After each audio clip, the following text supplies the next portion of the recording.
Si Prince Cherednich ay posibleng hindi lamang isang prinsipe ng Kaken Empire, hindi siya rin ang founder ng Phantom Troop at pasimuno sa pagkamatay ng Kurta Clan. Kanyang pagnanais na magkaroon ng Scarlet Eyes ang siyang naging dahilan ng massacre sa Kurta Clan. Kilala si Prince Cherednich sa kanyang sadistang personalidad at interes sa mga bagay na kakaiba at brutal, tulad ng pagkakaroon ng Scarlet Eyes. Ang kanyang interes na ito ay maaaring nag-udyok sa kanya na magsimula ng isang grupo na magiging paraan upang makamit ang kanyang layunin. Ayon sa teorya, si Cherednich ang founder ng Phantom Troop at ginamit ang grupo upang makuha ang Scarlet Eyes ng Kurta Clan. Sa ganitong paraan makakalikom siya ng mga biyasang kriminal na may iba't ibang kakayahan sa Nen para sa kanyang mga plano. Sa kasalukuyang kwento, alam natin na si Cherednich ay may Scarlet Eyes na kanyang itinuturing na pinakamamahal na koleksyon. Maaaring ito ay nagmula sa mismong massacre na kanyang iniutos bilang founder ng Phantom Troop. Bilang isang prinsipe, maaaring may mga paraan si Cherednich upang hindi mabunyag ang kanyang lihim at kakilanlan bilang founder ng Phantom Troop. Maaaring niyang gamitin ang kanyang kapangyarihan at impluensya upang pagtakpan ang kanyang mga kriminal na gawain. Ang brutalidad at kalupitan ng Phantom Troop ay tumutugma sa malupit na ugali ni Cherednich.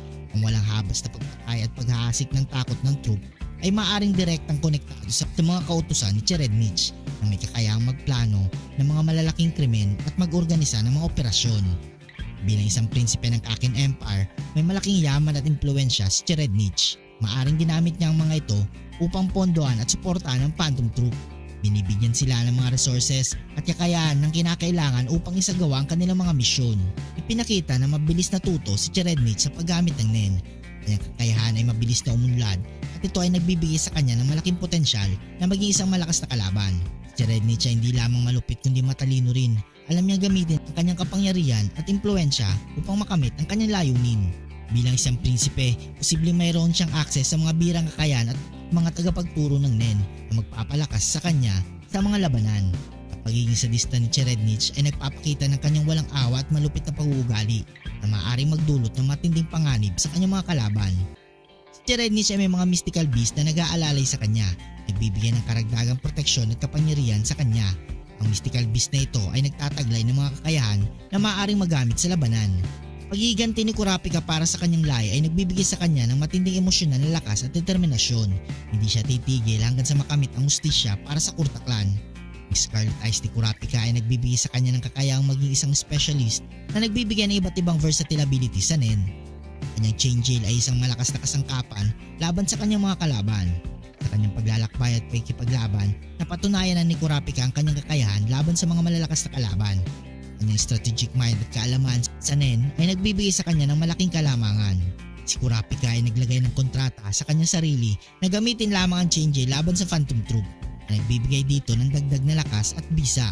Kung mapatunayan na si Cherednich ay bahagi ng Phantom Troop, magiging malaking bentaha ito para kay Kurapika.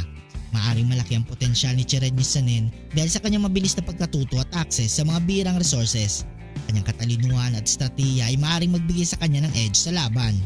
Ang mystical beast na nagbabantay kay Cherednich ay nagbibigay sa kanya ng dagdag na proteksyon at kakayahan na maaaring maging mahalaga sa labanan laban kay Kurapika. Ang emosyonal na lakas at determinasyon ni Kurapika para sa hustisya ay nagbibigay sa kanya ng matinding motibasyon. Kanyang espesyal na kakayahan sa Nen, lalo na ang Chain Jail, ay malakas laban sa sinumang kalaban. Ang teorya na si Prince Cherednich ang founder ng Phantom Troop at ang pasimuno ng pagkitid sa Kurta Clan ay nagbibigay ng mas malalim na ugnayan sa kanilang dalawa. Sa laban sa pagitan nila, si Kurapika ay may mas malaking tsansa na manalo dahil sa kanyang mga determinasyon, karanasan at espesyal na kakayahan sa Nen. Kanyang strategic mind at paggamit ng Chain Jail ay maaaring magbigay daan upang magtagumpay siya laban kay Cherednich kahit na may mga mystical beast pa ito na nag-aalalay sa kanya. Kung nagustuhan mong video ito, huwag niyong kalimutan mag-like at subscribe and hit notification bell button para updated kayo palagi sa ating video. Maraming salamat.